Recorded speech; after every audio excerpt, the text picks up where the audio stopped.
My current patient is a college student. He's actually in the hospital right now. And yes, he really did mop up a large portion of dead lung tissue.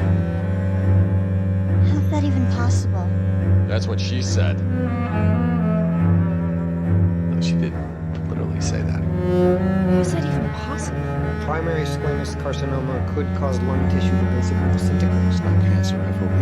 It's not an infection either. Full spectrum antibiotics haven't had any effect. Password protects a computer. They keep it in a locked desk in a locked office. Someone who works with someone